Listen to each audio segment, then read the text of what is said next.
Bonjour à tous, c'est que le haricot pousse un peu, Afrique du Sud, semaine 10. Comme vous pouvez le revoir, mon appareil photo, c'est un peu comme le climat ici. Je ne sais pas ce qu'il fait, je ne le comprends pas du tout.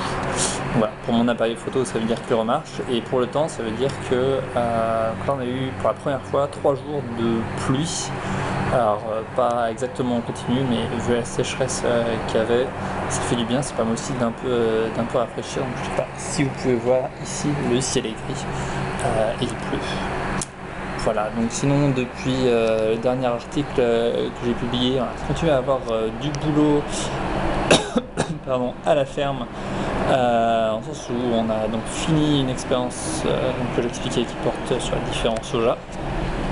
Donc là on a pesé la nourriture et également pesé les poulets, sachant que cette fois c'était un peu moins drôle. Là il y a le chien qui m'embête.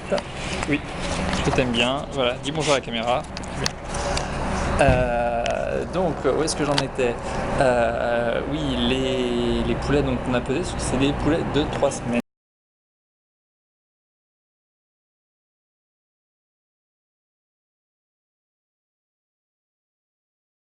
Oui, on pèse les poulets, sauf qu'ils ont 3 semaines, et donc des poulets de 3 semaines, forcément c'est moins facile à peser que des poussins d'une journée.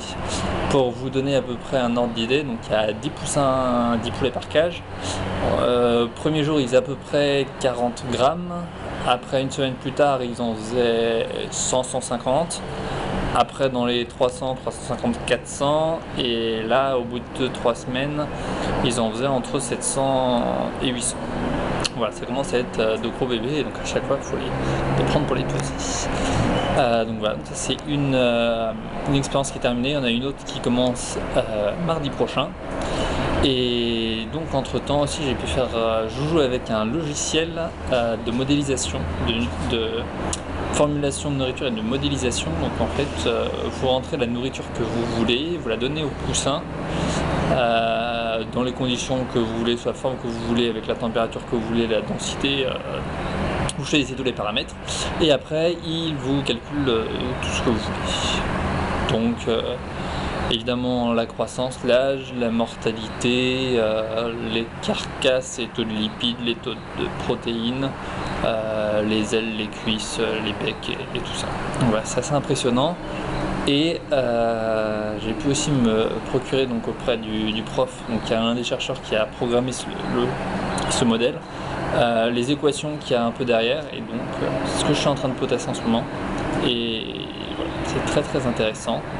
C'est à ça que j'occupe, j'ai occupé une partie de ma semaine. Et donc voilà. Et enfin, pour finir cette vidéo, j'ai reçu il y a quelques jours un immense honneur, à savoir, alors je ne sais pas si vous pouvez lire, c'est donc un certificat qui dit que voilà, j'ai fait l'application basique pour l'insémination artificielle. Donc voilà, j'ai fait un petit diplôme pour la demi-journée qu'on avait passée il y a quelques semaines. Voilà, c'est toujours marrant d'avoir ce genre de diplôme. Et donc voilà, je vous dis à la semaine prochaine en espérant que mon appareil photo tienne le coup et qu'il fasse meilleur, parce que c'est bien la pluie, mais c'est moins sympa pour les dehors. A bientôt.